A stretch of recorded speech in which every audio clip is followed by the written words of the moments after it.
जे मंत्र्यांना जे वाईट लोक चिटकतात जवळ, म्हणजे गुळाला मोंगळ चिटकतात, तर त्या मुंगळ्यांसाठी काय सल्ला द्याल तुम्ही? मुंगळ्यासाठी काय करायचं मसाला देऊन? हा मुंगळ्यासनी काय खायलाच पाहिजे. हा नुसतं मोकळं खाऊन कशाला खायचं मोकळं?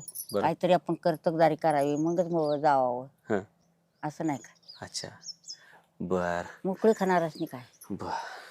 तर धन्यवाद आजी, तुम्ही फार चांगलं बोललात. मी आलो होतो तुमची बाग बघून हे मुलाखत घ्यायला. मला काय माहित नव्हतं तुमचं आणि मंत्री महोदयांचं एवढं चांगलं नातं आहे.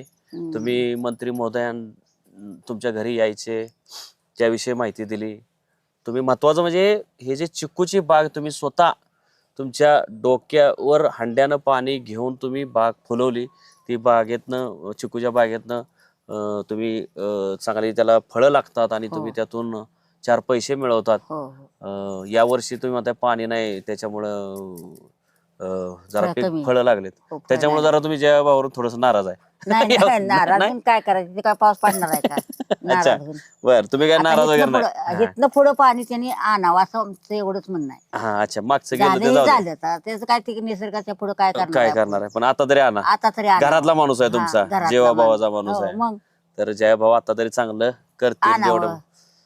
करावं आमचं व्हायचं ही हा, गरिबी हटवावी. हा. दुसरं काय आमचं म्हणणं आहे? काय त्यांनी आमच्यात पाणी व्हावं असं काय नियम आहे का? नाही बरोबर आहे. मग त्यांनी त्यांच्या कर्तबगारीत आपलं आमचं पाणी कांजे आणावं. हो धान्याला दर बीर द्यावा, काय हे करावं, रोजगार कमी करावा.